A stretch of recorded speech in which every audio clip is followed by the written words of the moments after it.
예수님을 공격했던 사람들 중에는 예수님의 가족들도 있었어요. 마태복음 13장 53절부터 읽어보겠습니다. 시작.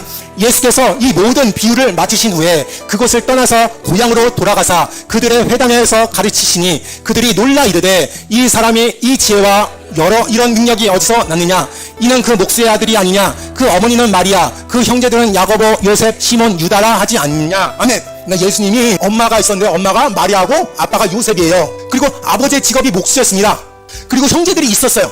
야고보, 요셉, 시몬, 유다, 최소한 4명의 형제들이 있었고 그 누이들은 다 우리와 함께 있지 아니하냐? 그런즉 이 사람의 이 모든 것이 어디서 났느냐 하고. 아멘. 그러니까 여자 형제도 있었어요. 누나가 있을지 아니면 동생이 있을지 여기서 누이라 그래요. 그 누이들이 우리와 함께 있지 않냐, 그냥 시집살이를 하고 있다라는 거예요. 다 유대인들에게 시집을 가가지고 거기서 살고 있었던 것 같아요. 그러니까 여러분 잘 보세요. 야, 이 동네가 얼마나 무서운 동네인지 아마 여기하고 별반 다른 게 없을 것 같아요. 사람들이 옆집 숟가락 몇 개인지 젓가락 몇 개인지 다 알고 있더라고요. 예수님의 탁월한 말씀을 듣고 유대인들이 이렇게 말합니다. 이 사람의 이 지혜와 이런 능력이 어디서 났지? 막 놀라는 거예요. 그리고 나서 그의 아버지는 목상이요, 직업까지 다 알고 있어 사람들이. 그리고 그의 어머니는 마리아라는 어머니의 이름까지 알고 있었던 사람이 그 동네 사람들이에요. 또 형제들 이름까지 다 알고 있어요. 야고보, 요셉, 시몬, 유다라는 것까지 알고 있었던 거예요. 야, 좁은 동네인 것 같아요. 갈릴리가 좁은 동네.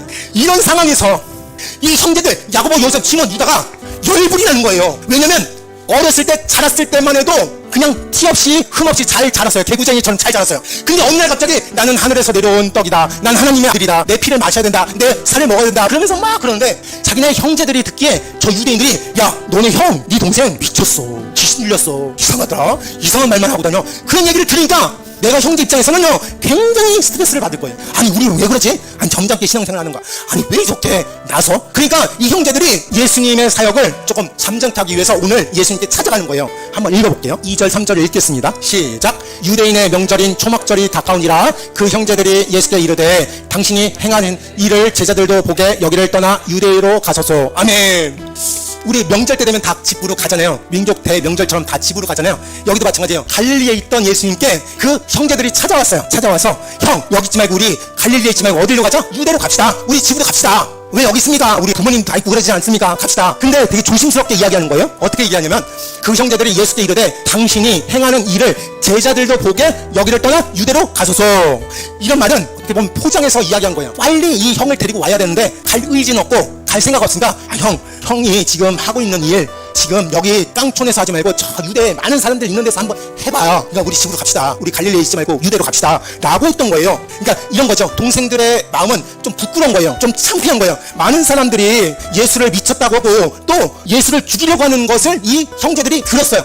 그리고 나서 이 동생들이 얼마나 갈등했는지 데리고 오려고 합니다. 여기서 우리가 알 수 있는 대목이 뭐냐면 이 형제들이 예수님을 데리고 오려고 정말 많은 생각을 했구나라는 것을 볼 수 있지 않습니까? 안 그러면 그냥 형 일로 와 그렇게 할 텐데 이렇게 장황하게 설명을 합니다. 형이 행하는 일을 제자들도 보게 여기를 떠나 유대로 가, 다른 사람 많이 보게 여기를 떠나서 유대로 갑시다 라고 이야기한 거 보니까 나름대로 설득을 하기 위해서 생각 많이 했다라는 것을 볼 수 있습니다. 그리고 형제들이 예수를 믿었을까요? 믿지 않았을까요? 믿지 않았어요. 믿지 않았어요. 그러니까는 데려오려고 하는 거죠. 그러니까 예수님이 행하는 일을 마땅하게 생각하지 동조는 안 하고 방해하려고 그러고 회방하려고 했던 거죠. 빈정거리고 약간은 조롱 섞인 말로 했다라는 거예요. 4절 말씀 읽겠습니다. 시작.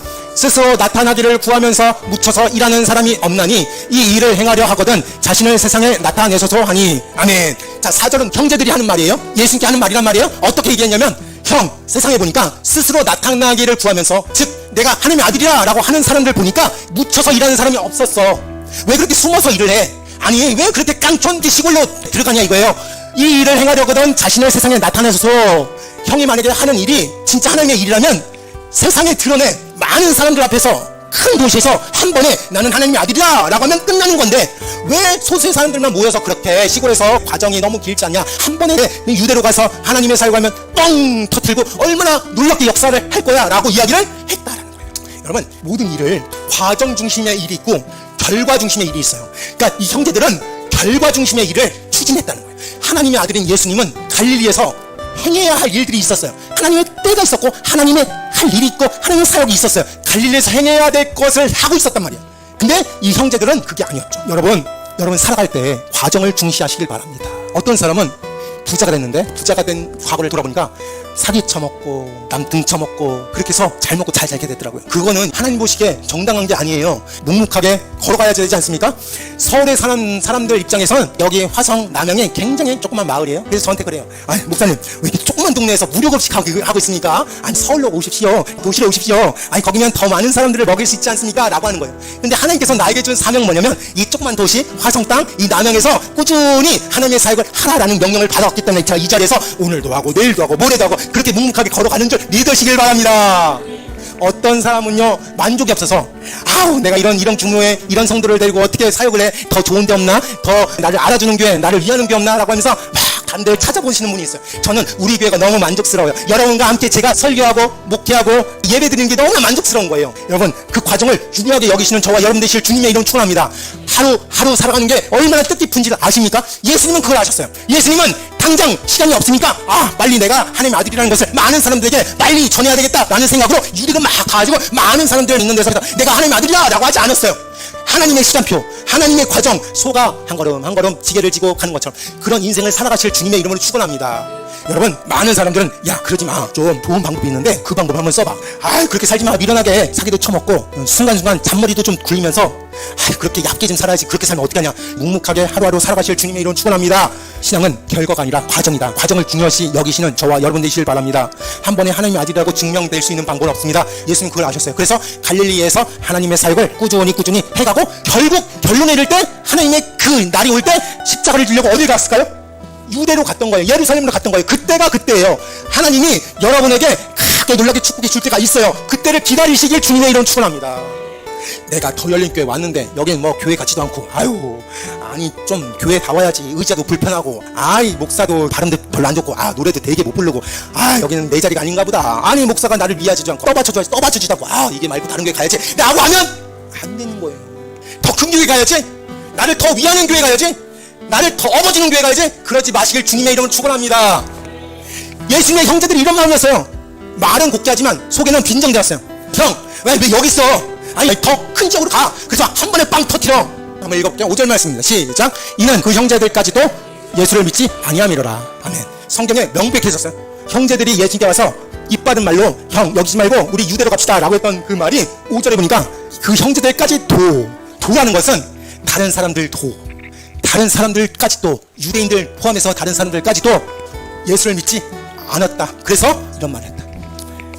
예수님이 사역할 때 잘 같이 가야 될 사람이 가족인데도 불구하고 가족들까지도 예수를 믿지 않았다는 거예요. 저는 여러분에게 부탁하고 싶은 말이 있어요. 우리 더 열린 교회에 있지요.